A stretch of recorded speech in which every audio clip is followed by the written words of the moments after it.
கடல் சீற்றம் காரணமாக காசிமேடு துறைமுகத்தில் தடுப்பு கற்களை தாண்டி அலைகள் எழுகின்றன. கூடுதல் தகவலுடன் இணைகிறார் செய்தியாளர் மணிவர்மன். முழு விவரங்களை சொல்லலாம். பெங்கல் புயல் எச்சரிக்கையின் காரணமாக காசிமேட்டில் கடல் சீற்றமாக காணப்படுகின்றன. ராட்சத அலைகள் தடுப்பு கற்களைக்கும் தாண்டி மேலே வீசுவதால் மீனவர்களிடையே அச்சம் ஏற்பட்டுள்ளது. குறிப்பாக கடந்த 2 நாட்களாகவே கடலின் காற்று அதிகமாக வீச தொடங்கியுள்ளது. மேலும் கடலின் அலைகள் கொந்தளிப்புடனும் ராட்சத அலைகளுடனும் சீறி பாய்ந்து இருக்கிறது. இதனால் மீனவர்கள் கடலுக்குள் செல்லக்கூடாது என அறிவுறுத்தப்பட்டுள்ள நிலையில் கடந்த 2 நாட்களாகவே மீனவர்கள் ஆழ்கடலுக்கு மீன்பிடிக்க செல்லவில்லை.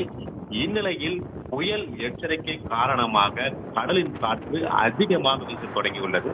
குறிப்பாக காசிமேடு, எண்ணூர், திருவொற்றியூர் பகுதிகளில் கடல் கொந்தளிப்புடனும் சீற்றத்துடனும் காணப்படுகின்றன. காசிமேடு எண்போர் வார்ப்பு பகுதியில் தடுப்பு கற்களை தாங்கி கடல் அலைகள் ஆக்ரோஷத்துடன் சீறி பாய்ந்து வீசுகிறது. இந்நிலையில் காலையில் நடைபயிற்சி செல்லும் நடைபயிற்சியாளர்கள் மற்றும் இளம் ஜோடிகள் அலைகளின் சீற்றத்தை கண்டு ரசிப்பதற்காக இப்பகுதியில் முகாமிட்டுள்ளனர். ஆபத்தை உணராமல் தற்பொழுது அங்கு அலைகளின் சீற்றத்தை பொருட்படுத்தாமல் செல்ஃபி எடுத்து மகிழ்கின்றனர்.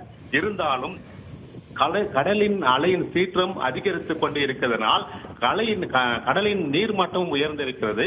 இதனால் மீனவர்கள் தங்கள் படகுகளை பாதுகாப்பாக வைக்கும் பணியில் ஈடுபட்டிருக்கின்றனர். கடந்த 2 நாட்களாகவே தொடர்ந்து மிரட்டி வரும் பெங்கல் புயலின் எச்சரிக்கையினால் கடலின் நீர்மட்டம் உயர்வதுடன் கடலின் அலைகள் ஆக்ரோஷத்துடன் வீடுவதால் மீனவர்களிடையே அச்சம் ஏற்பட்டுள்ளது. தகவலுக்கு நன்றி மணிவர்மன். உடனுக்குடன் செய்திகளை தெரிந்து கொள்ள சன் நியூஸ் பெல் ஐகானை கிளிக் பண்ணுங்க.